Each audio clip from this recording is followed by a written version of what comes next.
आजो भी आ जाओ।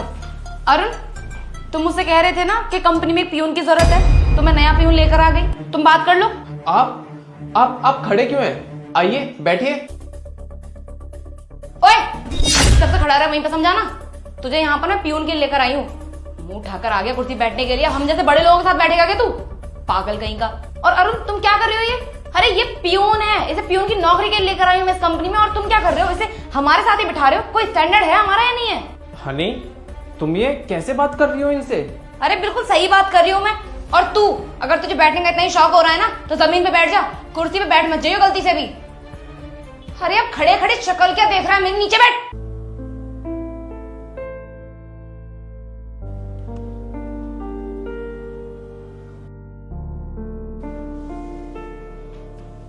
देख, अब भी तो जमीन पे बैठा हुआ कितना अच्छा लग रहा है। तुम जैसे छोटे लोग अपनी औकात भूल जाते हो क्या? खैर ये सब छोड़ो, मुझे तो एक चीज समझ नहीं आ रही है अरुण, तुम इस पियून से इतनी तमीज से बात क्यों कर रहे हो? अरे ऐसे लोगों से अगर तमीज से बात करोगे ना तो सर पे चढ़ जाएंगे ये लोग। इसे पैसे दोगे, काम करेगा अपना। वैसे एक बात तो है, ये इंसान काम बहुत अच्छा करता है अपना। इसे चाय बनाना, कॉफी बनाना, सारे काम करना बहुत अच्छे से आता है। पुराने वाले पियून की तरह नहीं है जो चिक चिक करे, बहुत अच्छे से काम करता है अपना। डेमो दूं? वैसे भी इससे बहस करते करते मेरे सर में दर्द होने लग गया। और सुन, एक काम कर, जाके ना मेरे लिए और उनके लिए 2 कप कॉफी बना कर लेके आ। और हाँ, चीनी थोड़ी कम डालियो, ठीक है? जा आप जल्दी।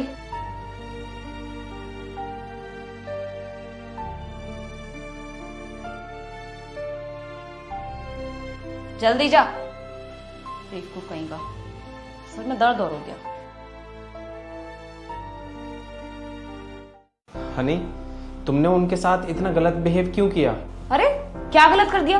बिल्कुल सही किया है मैंने। और वैसे भी हम लोग ना सैलरी दे रहे हैं जैसे लोगों को, कोई फ्री में काम नहीं करवाते हैं। और मैं एक बात बोलूं, तुम्हें ना इन पियून वगैरह से बात करना आता नहीं है। इन लोगों को बस मैं ही हैंडल कर सकती हूँ।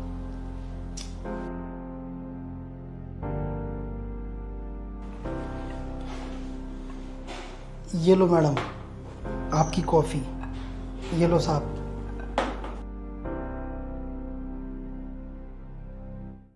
एक मिनट, ये तीसरा कॉफी का कप तू किससे पूछ के बना कर लाया? हाँ अरुण, मैंने तुमसे कहा था ना कि इन जैसे छोटे लोगों से ना प्यार से बात मत किया करो। सर पे बैठ जाते हैं ये लोग। अब देख लो, बिना परमिशन के हमारी ये तीसरा कॉफी का कप बना कर ले आया अपने लिए। और तू अपनी औकात भूल गया है क्या? तुझसे मैंने सिर्फ 2 कप कॉफी के बोले थे, ये तीसरा कप तू किससे पूछ के बना कर लाया? हाँ जल्दी बता, वरना चाटा मारूंगी एक मुंह पे खींच के। मैडम वो गलती हो गई मुझसे, वो मेरे सर में भी है ना बहुत तेज से दर्द हो रहा था, इसलिए मैं बना लाया। माफ़ करो, आज के बाद बिना पूछे मैं कोई काम नहीं करूँगा। मैं नहीं पी रहा, मैं रख देता हूँ। हनी, पी लेने दो ना, उन्होंने बताया तो उनके सर में दर्द हो रहा है। अब वैसे भी ये नहीं पियेंगे तो ये वेस्ट ही जाएगी, पी लेने दो। भैया आप पी लो। एक मिनट, तू ये कॉफी तो नहीं पिएगा। और अरुण, मैंने तुमसे पहले ही बोला था कि इन जैसे छोटे लोगों को तुम हैंडल नहीं कर पाओगे। ये चीज ना मुझे ही करने तो ज्यादा बेटर है। और एक बात बता मुझे, तू तेरे अंदर जरा से भी एथिकेट्स नहीं है क्या? अभी तो तू हमारे सामने ही सब कुछ कर रहा है। अगर कल को हमने इसे नौकरी पर रख लिया तो हमारी पीठ पे पता नहीं क्या क्या करेगा। ये तो मनमानी करेगा अपनी, जो मन करेगा वो खाएगा, जो मन करेगा वो बना के पिएगा। ऐसे तो नुकसान हो जाएगा ना हमारा। एक काम करते हैं, इसे नौकरी पर रखते ही नहीं है, इसे निकाल देते हैं यहाँ से। चल, तेरा काम ना पूरा हो चुका है, निकल यहाँ से, निकल। हनी, तुम इतनी देर से इनसे क्या क्या बोले जा रही हो? तमीज है तुम्हें या नहीं? अरे अरुण रहने दे यार, छोड़, मैं चला जाता हूँ। अबे ओ, क्या बोला तूने? अरुण, तेरा दिमाग खराब हो गया है क्या? ये किस तरीके से बात कर रहा है? अरे तू इस कंपनी में ना सिर्फ एक पियून की नौकरी के लिए आया है, और ये यहाँ के मैनेजर हैं, और हाँ मेरे होने वाले फियोंसे भी। अगर तू इनसे तमीज से बात नहीं करेगा ना तो सिक्योरिटी गार्ड को यहाँ बुलाकर तुझे धक्के मार के निकलवा दूंगी बाहर, समझा? हनी, तुम्हें क्या बोले जा रही हो इतनी देर से? तुम्हें पता भी है ये कौन है? आज मैं जो कुछ भी हूं ना सिर्फ और सिर्फ इनकी वजह से, इसलिए तमीज से बात करो इनसे, वरना मुझसे बुरा कोई नहीं होगा। अरुण, तुम इस 2 कौड़ी के पियोन के लिए मुझे सुना रहे हो, अपनी होने वाली बीवी को? आखिर है कौन ये जिसके बारे में तुम सुन नहीं पा रहे हो? बताता हूँ अभी। अरे अरुण तू आ, बैठ बैठ। क्या बात है, कुछ परेशान सा लग रहा है? सचिन भाई क्या बताऊं यार मैं तुम्हें, मैं ना अपनी पढ़ाई छोड़ रहा हूँ। पढ़ाई छोड़ रहा है? लेकिन क्यों अरुण? सचिन भाई क्या बताऊं, तुम्हें तो सब कुछ पता ही है। पापा के पास इतना पैसा नहीं है, जो मेरी पढ़ाई पूरी करा सके। इसलिए सोच रहा हूँ पढ़ाई छोड़ छाड़ के काम धाम करते हैं कुछ, ताकि घर की स्थिति सुधर सके। अरे अरुण यार, तू ये कैसी बात कर रहा है? अगर तू पढ़ाई छोड़ छाड़ के काम धाम में ध्यान देगा तो तू पढ़ाई पूरी कभी कर ही नहीं पाएगा। और फिलहाल तुझे क्या काम मिलेगा? छोटा मोटा काम करना पड़ेगा तुझे। देख अरुण, अगर तुझे ऐसा लग रहा है कि तेरे पास पैसा नहीं है तो तू पैसे मुझसे ले ले और अपनी पढ़ाई कंटिन्यू रख। अगर तू पढ़ाई कर लेगा ना तो अच्छी नौकरी लग जाएगी, जीवन में कुछ तरक्की तो करेगा मेरे भाई। ये छोटा मोटा काम करने से कोई फायदा नहीं है, जिंदगी तेरी और बर्बाद हो जाएगी। तू पढ़ा लिखा है यार, पढ़े लिखे होने का कम से कम फायदा तो उठा। भाई वो बात तो सही है तुम्हारी। चलो अगर मैं तुमसे पैसे ले भी लेता हूँ तो मैं तुम्हारे पैसे वापस कैसे कर पाऊंगा? देख अरुण, तू पैसे की टेंशन बिल्कुल भी मत ले। जब तेरे पास हो जाए, जब तेरी अच्छी जगह जॉब लग जाए तब वापस कर दियो। मैंने तेरे पे प्रेशर तो डाला नहीं है। अरे यार, पढ़ लिख लेगा तो तेरे माँ बाप का नाम रोशन होगा, साथ में मेरा भी तो होगा यार। आखिर मैं तेरा दोस्त हूँ। सच में सचिन भाई, तुम बहुत अच्छे इंसान हो। तुम मेरी लाइफ में दोस्त बनकर तो आए, पर तुम मुझे प्यार बड़े भाई जैसा करते हो। तुम्हारे ये एहसान भाई मैं कभी नहीं भूल पाऊंगा। अरे मेरे भाई, इसमें एहसान वाली कोई बात नहीं है। भाई भी बोलता है और एहसान की भी बात कर रहा है। तू टेंशन मत ले, मैं तेरे साथ हूँ। एक काम कर, तू है ना कल आ जाइयो और तुझे जितने पैसे की जरूरत हो मुझे बता दियो और अपनी पढ़ाई कंटिन्यू रख, ठीक है? सच में भैया, मैं तुम्हें थैंक यू कैसे बोलूं, पर एक बात बोलूंगा भैया आज, अगर तुम्हें लाइफ में कभी भी मेरी जरूरत पड़े तो एक बार मुझे दिल से याद कर लेना। मैं कैसे भी कहीं भी होऊंगा तुम्हारी मदद जरूर करूंगा। चल कोई बात नहीं, अब तू जा, कल आके पैसे ले जाइयो। ठीक है भाई। अब तो तुम समझ गए होंगी ना हनी कि मैं इनके बारे में क्यों नहीं सुनना था। ये वो इंसान है जिन्होंने मेरा हर सुख दुख में साथ दिया है। जब कोई मेरे साथ नहीं खड़ा था ना, तब मेरे बड़े भाई मेरे साथ खड़े थे। मैं इनको अपने परिवार का हिस्सा मानता हूँ। अब तुम ये बताओ, तुम्हारी मुझसे शादी होने वाली है तो क्या तुम मेरे परिवार वालों की भी इज्जत नहीं करोगी? Arun, I am really sorry. मुझे सच में नहीं पता था कि इन्होंने तुम्हारे लिए इतना सब कुछ किया है। भैया आप एक बात बताओ, आपका तो बहुत अच्छा खासा बिजनेस था, फिर आपके साथ अचानक से क्या हो गया जो आपकी ऐसी हालत हो गई? क्या बताऊं अरुण, तुझे तो यार सब कुछ पता ही था। हम दो पार्टनर थे, हमारा बिजनेस बहुत अच्छा चल रहा था, लेकिन मेरे दूसरे वाले पार्टनर की शादी हो गई। और जब शादी हो गई ना तो हम दोनों में लड़ाई झगड़े होने लगे। वो अपनी बीवी की बात मानता था, उसकी बीवी चाहती थी कि सारा बिजनेस उसके पति का ही हो जाए। वो मेरे खिलाफ भड़काती थी और मेरा पार्टनर मुझसे उल्टा सीधा बोलता था। और एक दिन पता है क्या हुआ, उसकी बीवी ने मेरे ऊपर छेड़खानी का इल्ज़ाम लगा दिया और उसका पति भड़क गया। उसने यार मुझे धक्के मार के बाहर निकाल दिया, क्योंकि यार तुझे तो पता ही है, औरत की सुनवाई सबसे पहले होती है। उसने जो भी मेरे ऊपर इल्ज़ाम लगाया ना, सबने विश्वास कर लिया और धक्के मार के मुझे बाहर निकाल दिया और पार्टनरशिप भी ख़त्म कर दी। अरुण यार, मैं भाई बर्बाद हो गया बिल्कुल। क्या करता, हाथ में पैसा नहीं था क्योंकि सब कुछ तो हड़प लिया था उन दोनों ने। इन बातों को 3 साल हो गई मेरे भाई। बस पेट पालना है, कुछ ना कुछ तो करना ही है। इसलिए कभी किसी के घर चला जाता हूँ, कभी किसी की कंपनी में चला जाता हूँ, यही झाड़ू पोछे का काम कर रहा हूँ और अपना जैसे तैसे गुजारा कर रहा हूँ। मेरे माँ बाप तो इस दुनिया में है नहीं, अनाथ हूँ। बस इस दुनिया में इतना ही कर रहा हूँ जिससे 2 वक्त की रोटी मिल जाए। भैया आपके साथ इतना सब कुछ हो गया और आपने मुझे एक बार भी बताना जरूरी नहीं समझा? क्या मैं आपकी मदद नहीं करता? जब आपने मेरे लिए इतना सब कुछ करा है तो मैं भी तो आपकी मदद करता ना। पर शायद आप मुझे अपना ही नहीं मानते, जब ही आपने मुझे नहीं बताया। अरुण भाई, ऐसी बात नहीं है। जब मेरे पार्टनर ने मुझे धोखा दे दिया, जिसके साथ इतनी सालों से काम कर रहा था, तो यार दुनिया पे से ही विश्वास उठ गया। ऐसा लगता था कि इस दुनिया में कोई भरोसे लायक है ही नहीं। और रही बात तेरी, मैं तुझे बताता ना तो तू बेवजह परेशान होता, और मैं नहीं चाहता था कि मेरी वजह से तुझे किसी चीज़ का दुख हो। इसलिए यार मैं चुप रहा और तुझे बताना जरूरी नहीं समझा। भैया जो कुछ भी आपने सोचा ना, बहुत गलत सोचा। खैर, लड़ाई तो मैं आपसे बाद में भी कर लूँगा, पर इस समय मेरा बड़ा भाई दुखी है और मुझे उसका साथ देना है। भैया, मैं इस कंपनी में मैनेजर हूँ। मैं इस कंपनी में आपको कहीं ना कहीं लगवा ही दूंगा और आज से आप मेरे साथ रहोगे, वो भी मेरे घर पर।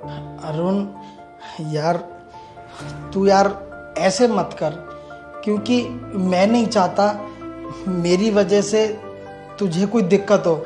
और वैसे भी कल को तुम दोनों की शादी हो जाएगी और शादी होने के बाद मैं घर में रहूँगा तो तुम दोनों को अच्छा नहीं लगूंगा। यार देख, मैंने चीज़ें देखी हैं इसलिए बोल रहा हूँ। मैं जैसा भी हूँ अपने जीवन में खुश हूँ यार। अरे भैया, कैसी बात कर रहे हो तुम? जब तक तुम्हारा छोटा भाई जिंदा है ना, तुम्हें कोई टेंशन लेने की जरूरत नहीं है। क्यों हनी? हाँ भैया, आप हमारे साथ हमारे घर में रह सकते हैं, मुझे कोई प्रॉब्लम नहीं है। और वैसे भी भैया, आपने मेरे होने वाले पति की इतनी मदद की है, तो अब इनका भी फर्ज बनता है ना कि आपके मुश्किल समय में ये आपकी मदद करें। इसलिए मना मत कीजिए, आप हमारे साथ हमारे घर चलिए और हमारे साथ ही रहिए। और हो सके तो प्लीज़ मुझे माफ़ कर देना जो मैंने आपसे गलत बोला। कोई बात नहीं, जब तुम लोगों ने मुझे अपना मान ही लिया है तो अपनों से माफ़ी नहीं मांगते। अरे छोड़ो ये सब, आओ भैया तुम बैठो जल्दी, देखो कॉफी भी ठंडी हो गई। हनी, खाना तो बहुत ही टेस्टी था। हाँ, सच में बहुत टेस्टी था। सर, आपका 2150 रुपये बिल हो गया। 2150? एक मिनट हनी, तुम्हारे पास कैश पैसे पड़े होंगे, दे दो इनको। सचिन, कैसी बातें कर रहे हो तुम? मेरे पास कहाँ है पैसे? और तुम पे कर दो ना, ऑनलाइन पेमेंट कर दो, पेटीएम कर दो इन भैया को। हनी, मैं कहाँ चलाता हूँ पेटीएम? तुम्हें तो सब कुछ पता ही है। मैं गाँव का हूँ और गाँव वाले इतना ध्यान कहाँ रखते हैं, ऑनलाइन के लफड़े में नहीं पड़ते हम लोग। कैश पैसे थे मेरे पास, वो मैं लाना भूल गया। तुम फिलहाल कर दो, मैं बाद में कर दूंगा हिसाब, टेंशन मत लो तुम। सचिन, सच में पैसे नहीं है मेरे पास। और एक बात बताओ मुझे, तुम्हें पता था कि हमारी शादी होने वाली है और तुम मुझे इतने अच्छे रेस्टोरेंट में लेकर भी आए हो, तो कम से कम पैसे तो लेकर आते ना पॉकेट में। अब इन भैया के सामने तुम ऐसे मुझसे बात कर रहे हो, कितना अजीब लग रहा है, बेइज्जती हो रही है मेरी इनके सामने। अरे हनी, इसमें बेइज्जती वाली कौन सी बात है, हैं? एक मिनट, फोन आ रहा है। हेलो, हाँ प्रधान साहब। क्या? ये तो बहुत बड़ी परेशानी आके खड़ी हो गई, अब क्या होगा? चलो ठीक है। सचिन, क्या हो गया? तुम इतना चौंक क्यों रहे हो?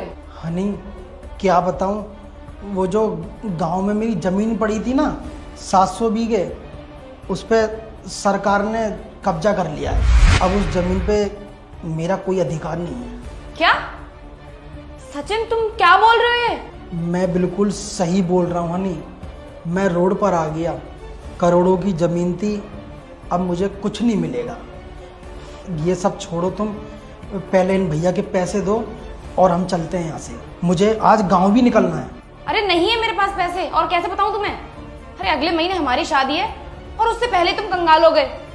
चलो जो भी हुआ अच्छा हुआ, कम से कम शादी होने से पहले मुझे ये तो पता चल चुका है कि तुम्हारे पास एक फूटी कौड़ी नहीं है। अरे शादी हो जाती तुमसे तो तुम मेरी जिंदगी बर्बाद हो जाती। हनी, तुम ये क्या बोल रही हो? शादी होगी हमारी, शादी कैसे रुक जाएगी? अरे मेरी जमीन ही तो गई है। अभी मेरे घर में इतना पैसा है जिससे हमारी शादी आराम से हो जाएगी। तुम टेंशन मत लो, तुम मेरे साथ खुश रहोगी, ठीक है? अरे भाड़ में गई खुशी, तुम्हारे पास एक फूटी कौड़ी तक नहीं है। अरे तुम्हारे पास बस जमीन थी और जमीन की कीमत ना करोड़ों में थी, वो भी सरकार ने छीन ली तुमसे। अब तुम्हारे पास ना कुछ भी नहीं है। और मैं शादी भी इसलिए कर रही थी क्योंकि तुम्हारे पास पैसा था, और अब तो पैसा भी नहीं बचा। सोचा था कि शादी होने के बाद तुम मेरे सारे शौक मौज पूरे करवाओगे, मुझे गाड़ियां दिलवाओगे, मेरा खर्चा उठाओगे, शॉपिंग करवाओगे, लेकिन अब तुम किसी लायक नहीं हो। अरे तुम्हारी तो शक्ल भी अच्छी नहीं है, गांव देहात के लगते हो और ऊपर से गमछा बांध के आए हो मुझसे मिलने के लिए। तुम्हें टॉलरेट कर रही थी इसलिए क्योंकि तुम्हारे पास पैसा था। तुम्हारे पास एक फूटी कौड़ी नहीं, तुम्हारे साथ रहने का फायदा क्या है? हनी, तुम ये कैसी बातें कर रही हो? तुम मेरी बेइज्जती कर रही हो। मेरी जमीन चली गई तो तुम मेरे साथ अब ऐसा करोगी? मतलब तुम मेरे पैसों से मुझसे शादी कर रही थी? हाँ, मुझे बस पैसों से प्यार है, ना कि तुझसे। और मैं ना दिल्ली की लड़की हूँ, और दिल्ली की लड़कियों को ना सिर्फ पैसा चाहिए होता है, ना कि प्यार। और वैसे भी मैंने तुझसे इंस्टाग्राम पर बात भी इसलिए की थी क्योंकि मुझे लगा कि तेरे पास बहुत सारा पैसा होगा, जो कि था लेकिन अब नहीं है। अब तू कंगाल हो चुका है, भिखारी है एक नंबर का। और तुझसे शादी करके ना अपनी जिंदगी बर्बाद नहीं करूंगी। और मुझे तेरे से शादी करके तेरे गांव में नहीं बसना है जहां पर सिर्फ मुझे गोबर डालना पड़े। मैं दिल्ली में ही खुश हूँ और यहीं रहूंगी। और सेकंड बात यह है कि मेरे पास पैसे हैं लेकिन मैं दूंगी नहीं, क्योंकि तू तो अपने गाँव भाग जाएगा और वहां से पता नहीं कब आएगा। मेरे तो पैसे फंस जाएंगे ना पूरे 2100 रुपए। मैडम एक बात बोलूं, आपकी ये गलत बात है। जब आपको ये पसंद नहीं है तो क्यों कर रहे थे आप इनसे शादी? मत करते। आजकल घर बर्बाद किस लिए हो रहे हैं? इसलिए ही तो हो रहे हैं। पहले लड़कियां पैसा देख के शादी कर लेती हैं और फिर लड़कों की जिंदगी बर्बाद करती हैं। अबे ओ 2 कौड़ी के वेटर, अपनी बकवास ना अपने पास रख, समझा ना? तुझसे बीच में बोलने के लिए किसने बोला? हाँ, और तेरे 2150 रुपए हो रहे हैं ना, एक काम कर इससे ले ले, मैं तो नहीं देने वाली पैसे। कोई बात नहीं मैडम, मैं अपनी जेब से दे दूंगा 2150 रुपये, पर आपकी ये बात ठीक नहीं है। 1 मिनट भाई, देखो मनी, तुम गुस्सा मत हो और प्लीज मुझसे शादी कर लो, क्योंकि यार कार्ड बढ़ चुके हैं। और अगर अब शादी नहीं हुई ना तो मेरे मम्मी पापा की और गांव में समाज में बहुत बेइज्जती होगी। और ये बेइज्जती तुम्हें पता है किस हद तक पहुंच जाती है? आदमी को रात में नींद तक नहीं आती है। इसलिए मैं हाथ जोड़ के विनती कर रहा हूं तुमसे, शादी के लिए मना मत करो। अरे भाड़ में गया तू और भाड़ में गया तेरा समाज। तेरे समाज के चक्कर में अपनी जिंदगी बर्बाद करवा लूं क्या मैं? और तू 2 कौड़ी के बेटर बहुत ज्यादा सपोर्ट कर रहा है ना ऐसे। अगर मैं चाहूँ तो 2 मिनट के अंदर तुझे नौकरी से निकलवा दूंगी, तो ढूंढता नहीं और नौकरी आया बड़ा। और तू मेरी बात ना कान खोल के सुन ले, अपने दिमाग से शादी का फितूर तो निकाल दे। अपने लिए कोई गांव की गवार ढूंढ लियो, मैं तो नहीं करने वाली तेरे से शादी। हनी, हनी सुनो सुनो। सर आप चिंता मत करो, आपके पैसे मैं दे दूंगा। पर सहीरा, शादी से पहले इस लड़की की सच्चाई आपके सामने आ गई, वरना सर आपकी जिंदगी बर्बाद हो जाती। जिंदगी तो उनकी बर्बाद होती है भाई जो जल्दबाजी में फैसला करते हैं, और हमने तो बहुत सोच समझकर ये ड्रामा किया। ड्रामा? मतलब सर मैं कुछ समझा नहीं। मैं समझाता हूँ।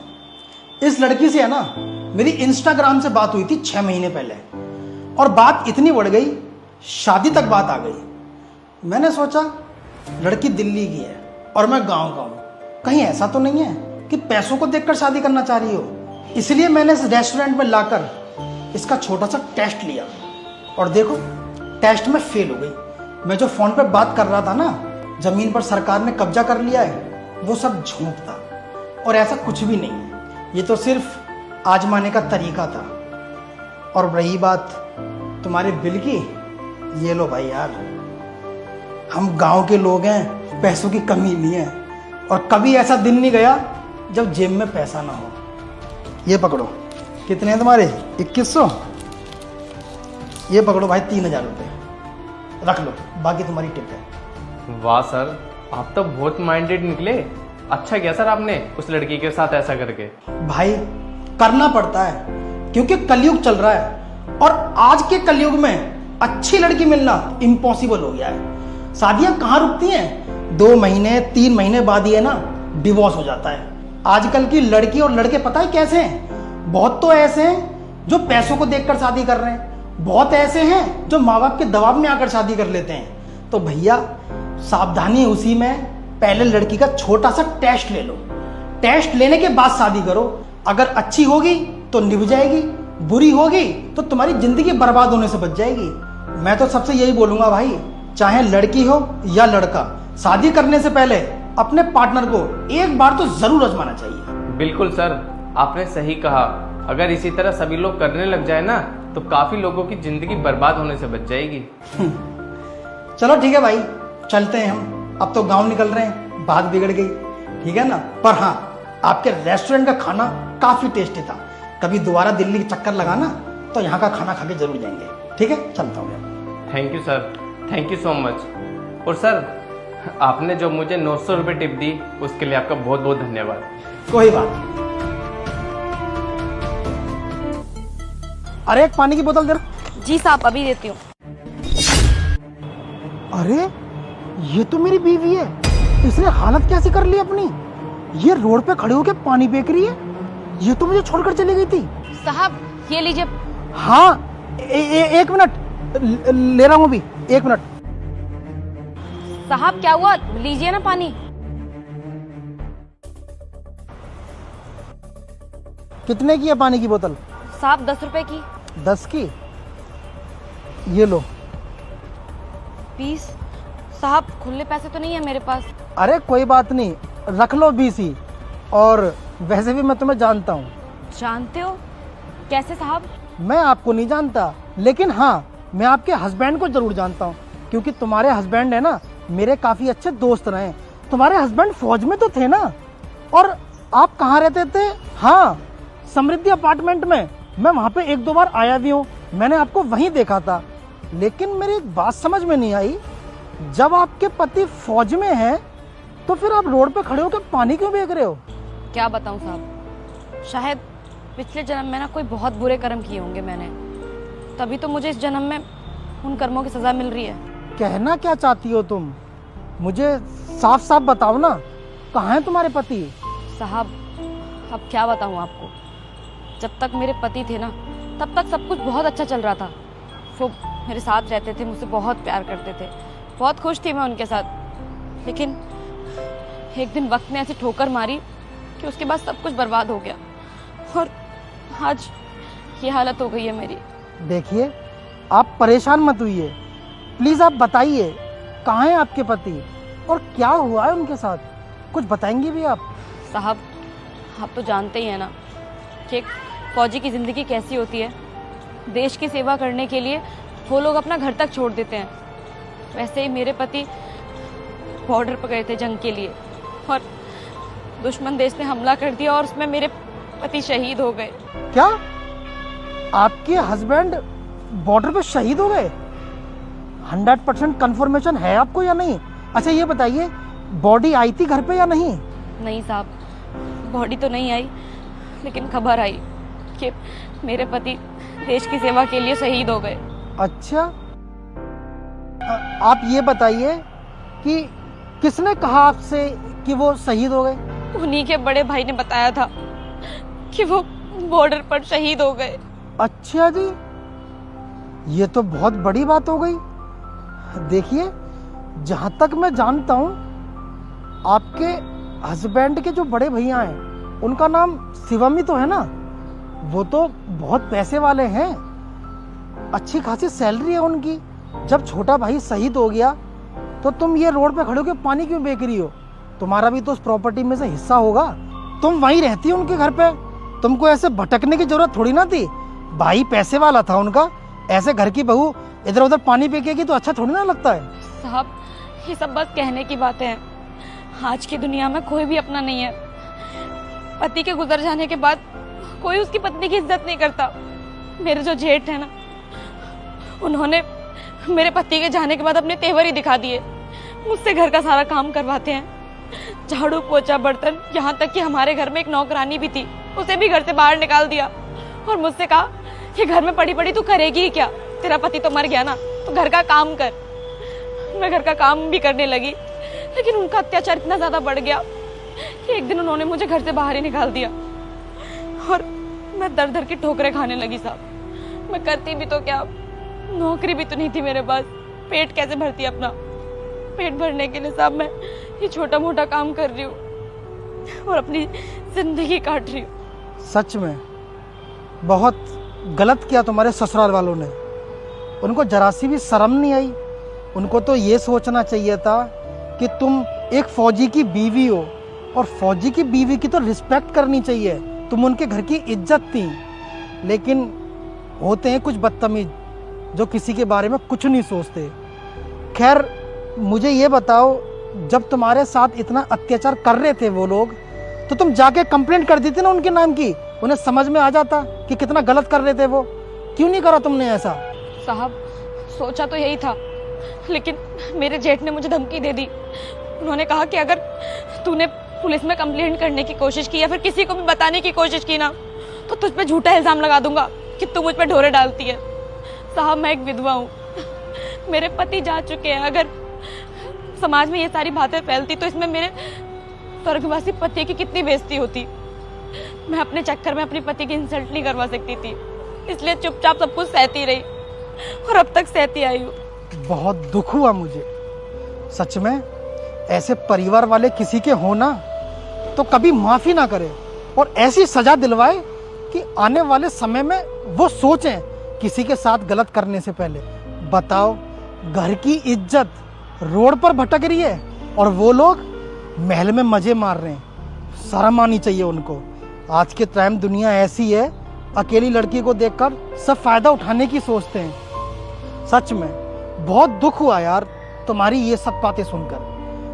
बाय द वे, कितने दिन हो गए तुम्हें ऐसे रोड पर ये काम करते हुए? साहब 3 महीने तो हो चुके हैं। अभी यहीं अपनी एक सहेली के घर रह रही हूँ और कह दिया उससे मैंने कि काम करके जब पैसे हो जाएंगे ना तो कहीं जाके कमरा ले लूंगी अपना अलग और रह लूंगी वहीं जाकर। बहुत दुख भरी कहानी है आपकी। वैसे मुझे ये बताओ, अगर मैं आपसे अभी ये बोलूं कि आपके पति जिंदा हैं तो आप मेरी बात पे विश्वास करोगी? नहीं करूंगी, क्योंकि मेरे पति शहीद हो चुके हैं और जो इंसान एक बार भगवान के पास चला जाता है ना वो लौट कर कभी वापस नहीं आता। आ जाता है अगर कोई इंसान उसके बारे में झूठी अफवाह उड़ा दे तो। सचिन, सचिन तुम जिंदा हो? सचिन, सचिन तुम कहाँ थे अब तक? सचिन मैंने तुम्हें कितना याद किया, तुम मुझे छोड़ के क्यों चले गए? तुम्हें पता है तुम्हारे जाने के बाद तुम्हारे भैया ने क्या क्या किया है मेरे साथ? मुझे मारते थे, पीटते थे, गंदी गंदी गालियां देते थे और यहाँ तक कि घर का सारा काम भी करवाते थे। घर से निकाल दिया उन्होंने मुझे। सचिन तुम क्यों नहीं आए वापस मेरे पास? अगर तुम जिंदा थे तो क्यों चले गए मुझे छोड़ के तुम? हनी प्लीज तुम रो मत, चुप हो जाओ। मैं तुम्हें सब कुछ बताता हूँ। मेरी है ना एक सीक्रेट मिशन पे ड्यूटी लग गई थी 1 साल के लिए। वहाँ पे फोन करना अलाउड नहीं होता, इसलिए मैंने जाने से पहले भैया को फोन कर दिया था कि भैया हनी से कह देना कि मैं 1 साल के लिए ड्यूटी पे हूँ, घर पे नहीं आ पाऊंगा। क्या भैया ने तुम्हें बताया नहीं? नहीं बताया उन्होंने मुझे कुछ भी। उन्होंने तो सिर्फ मुझसे ये कहा कि तुम बॉर्डर पर शहीद हो गए हो। उसके बाद तो मुझे होश ही नहीं रहा, मेरी रो रो के हालत बहुत खराब हो गई थी। लेकिन हाँ, मैंने एक दिन ना भैया और भाभी को बात करते हुए सुना था। तुम्हारे पैसों के बारे में बात कर रहे थे। बोल रहे थे कि जब से इसकी शादी हुई है तब से सचिन ने पैसे देने बंद कर दिए, सारे पैसे अपने बीवी को जाकर दे देता है। मैंने उनको ऐसी बातें करते हुए ना 2-3 बार सुन रखा है और मुझे ऐसा लगता है उन्होंने पैसों के चक्कर में मुझसे ये सब झूठ बोला है। अच्छा हनी, मैं अब समझ गया। पता है जब मेरी तुमसे शादी नहीं हुई थी ना तो सारी सैलरी मैं भैया को देता था, और जब शादी हो गई तो कुछ पैसे मैं भैया को देने लगा और तुम्हें भी। इस बात से है ना भैया को जरूर बुरा लगता हुआ, और इसी वजह से उन्होंने तुमसे भी झूठ बोला और मुझसे भी। पता है जब मैं घर वापसी आया तो मैंने तुम्हारे बारे में पूछा कि हनी कहाँ है, तो मेरे भैया ने और भाभी ने जवाब दिया कि जब तुम 1 साल से घर नहीं आए ना तो वो पड़ोस में किसी लड़के से चक्कर चलाने लगी और उसके साथ भाग गई। तो ये बात सुनकर मुझे बहुत गुस्सा आया। मैंने सोचा कि तुम कितनी बदतमीज हो, तुमने मुझे धोखा दिया। उस बात को सुनकर मैंने तुम्हें दिल से ही निकाल दिया। मैंने सोचा कि जब उसने मुझे धोखा दिया तो मैं क्यों ही याद करूं उसको। लेकिन आज तुम मुझे यहाँ दिखी हो, मैंने तुम्हारे मुंह से सारी सच्चाई सुनी, तो मुझे अब पता चल रहा है कि गलत मेरी बीवी नहीं, गलत तो मेरे घर वाले हैं। लेकिन हनी, थोड़ी गलती मेरी भी है। मुझे मिशन पे जाने से पहले है ना तुम्हें बताना चाहिए था फोन पर, लेकिन मुझे ऐसा पता नहीं था कि मेरे भैया भाभी तुम्हें कुछ बताएंगे नहीं। मुझे माफ कर देना, तुमने मेरी वजह से इतने कष्ट झेले। मैं बहुत शर्मिंदा हूँ। सचिन तुम माफी मत मांगो, इसमें तुम्हारी गलती नहीं है। सचिन मुझे तुम्हारे बड़े भाई पे विश्वास ही नहीं करना चाहिए था। हनी, मैं अपने बड़े भाई को है ना छोड़ूंगा नहीं, सजा जरूर दिलवाऊंगा। तुम चलो मेरे साथ।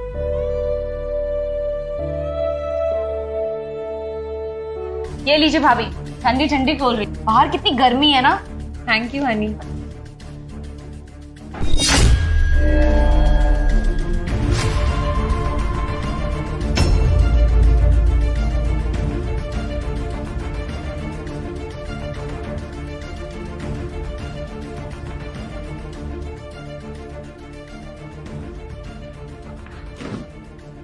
अरे भाभी, आपने इतनी जल्दी कोल्ड ड्रिंक पी भी ली? मुझे लगता है आपको कुछ ज्यादा ही गर्मी लग रही है। हाँ, गर्मी ज्यादा है ना, इसलिए फटाफट से पी ली। कोई बात नहीं भाभी, थोड़ा और ले लीजिए। पी लीजिए, पी लीजिए।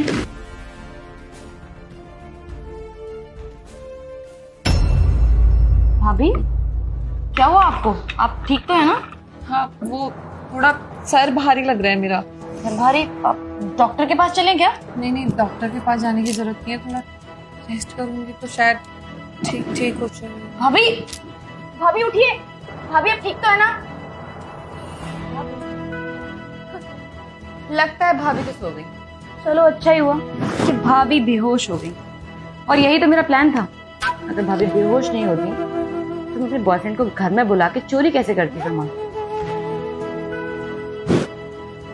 हेलो, हाँ बेबी, भाभी की कोल्ड ड्रिंक में मैंने बेहोशी की दवाई मिला दी थी और भाभी ने पी भी ली और भाभी बेहोश हो चुकी है। अब घर में ना कोई भी नहीं है। एक काम करो, जल्दी से तुम आ जाओ मेरे पास। मैं ज्वेलरी और सारा पैसा निकाल के रखती हूँ, फिर सारा का सारा पैसा लेकर भाग जाएंगे यहाँ से, ठीक है? अच्छा बेबी, अब मुझे एक चीज़ और पूछनी थी। मैं इतना बड़ा कदम तो उठा रही हूँ, घर में चोरी कर रही हूँ तुम्हारे लिए। तुम मुझसे प्यार तो करते हो ना? शादी तो करोगे ना मुझसे? तो ठीक है, मैं तुम्हारा वेट कर रही हूँ, तुम जल्दी आओ, ठीक है?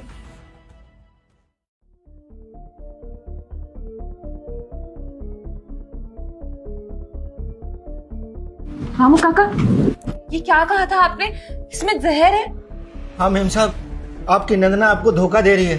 वो ना इस कोल्ड ड्रिंक की बोतल में कुछ नशे की दवाई मिला रही थी और मैंने ना इनको किसी लड़के से बात करते हुए सुना है कि इस घर से ना वो ज्वेलरी और पैसे लेकर भाग जाएंगे। मेम साहब, ये ना किसी गलत लड़के के चक्कर में फंस गई हैं। आप ही इनको समझाइए। एक बार मैंने सोचा भी था कि मैं इनको समझाऊं, लेकिन फिर मेरे को लगा कि मैं नौकर आदमी हूँ, मेरी कहाँ मानेंगे। लेकिन मेम साहब आप समझाइए, वरना कहीं कुछ गलत ना कर बैठेंगे। रामू काका, आप चिंता मत कीजिए, मैं समझाती हूँ इन्हीं को जाके। अगर ये ऐसे कोई कदम उठाएगी तो हमारे घर की बहुत ज्यादा बदनामी हो जाएगी। थैंक यू रामू काका, आपने सही समय पे मुझे बताया। मैं जाके बात करती हूँ। ठीक है मेम साहब। चले। अरे कहाँ जा रहे हो? ऊपर वाले ड्रॉर से तो कैश लिया ही नहीं तुमने, वहां से तो कैश ले लो। भाभी, भाभी आप उठे कैसे? मतलब आप तो बेहोश थे ना?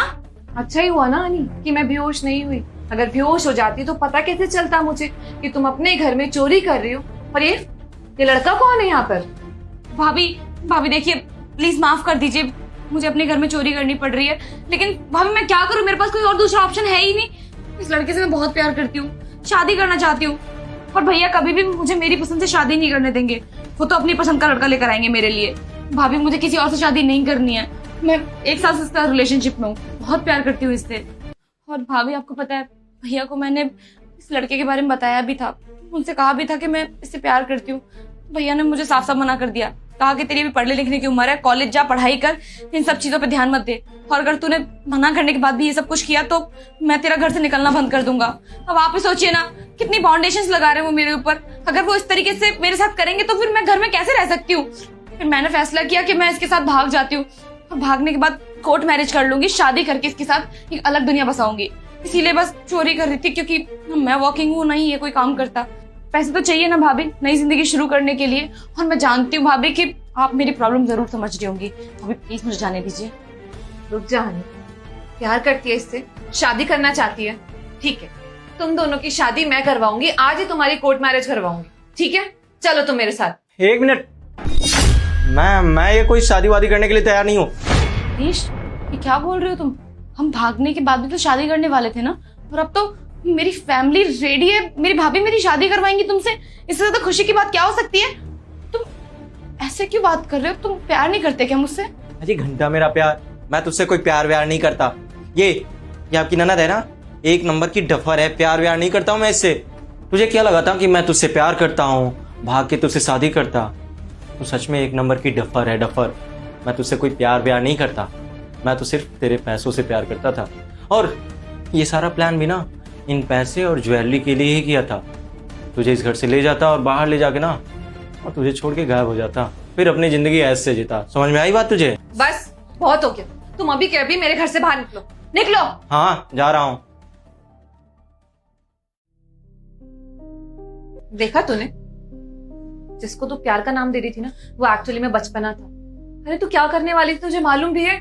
किसी ऐसे लड़के के चक्कर में फंसना चाह रही थी जो तेरा सिर्फ मिसयूज करता, तेरे पैसे तेरे गहने सब कुछ लेके भाग जाता और तुझे कहीं का नहीं छोड़ता। कितनी बदनामी हो जाती है हमारे घर की तरह। तूने सोचा है तू क्या करने वाली थी? हनी, तेरे भैया ने तुझे इसीलिए मना किया था क्योंकि उन्हें पता है तू अभी छोटी है, तेरी पढ़ने लिखने की उम्र है, ना ही तू अभी तक करियर में कुछ बन पाई है और ना ही तूने कुछ अचीव किया है। वो तुझे मना इसीलिए कर रहे थे, पहले तू कुछ बन जाए, उसके बाद जिससे चाहे उससे शादी कर, कोई कुछ नहीं बोलेगा।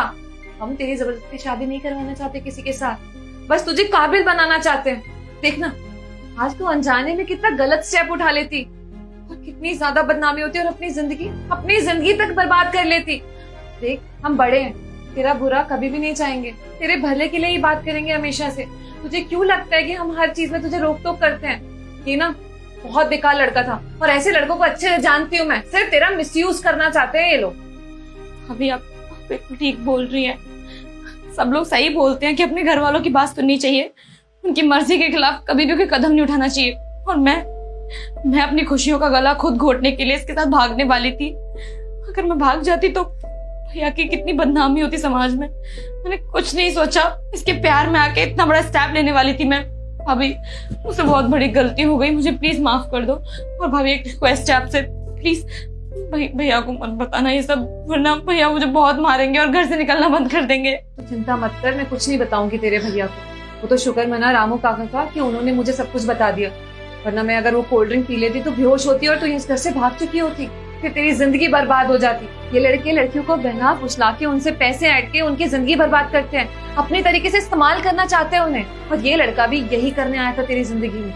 मैं तेरे भैया को कुछ भी नहीं बताऊंगी, जो कुछ भी हुआ वो बस तेरे और मेरे बीच में रहेगा। लेकिन तू मुझसे वादा कर कि आज के बाद कभी भी ऐसे लड़कों के चक्कर में बिल्कुल भी नहीं फंसेगी। मैं जानती हूँ जब घर में ना थोड़ी खटास हो जाती है परिवार के बीच में, तो इंसान बाहर जाके प्यार ढूंढने की कोशिश करता है, और तूने भी वही किया। बचपने में तुझसे गलती हो गई, लेकिन अब ना तू सिर्फ और सिर्फ अपने पढ़ाई पे फोकस करेगी, सिर्फ करियर पे ध्यान देगी। जब तक कुछ बन नहीं जाती तब तक हम तेरी शादी नहीं करवाएंगे। इसी वादे के साथ मैं तेरे भैया को कुछ भी नहीं बताऊंगी। अभी आप बिल्कुल ठीक बोल रही हैं, और मैं आपसे वादा करती हूँ कि आइंदा से सिर्फ पढ़ाई पर ध्यान दूंगी, कभी भी किसी लड़के के चक्कर में नहीं पड़ूंगी। और जो मैं आज करने वाली थी वो आइंदा से मैं सोचूंगी भी नहीं। भैया जहां मेरी शादी करवाएंगे आगे चल के मैं वहीं शादी करूंगी, और जैसा आप और भैया बोलेंगे ना मैं सब कुछ वैसा करूंगी। मुझे बस माफ कर दीजिए। ठीक है, तो परेशान मत हो, जा फ्रेश हो जा, मैं तेरे लिए बढ़िया सी कॉफी बनाती हूँ। थैंक यू भाभी।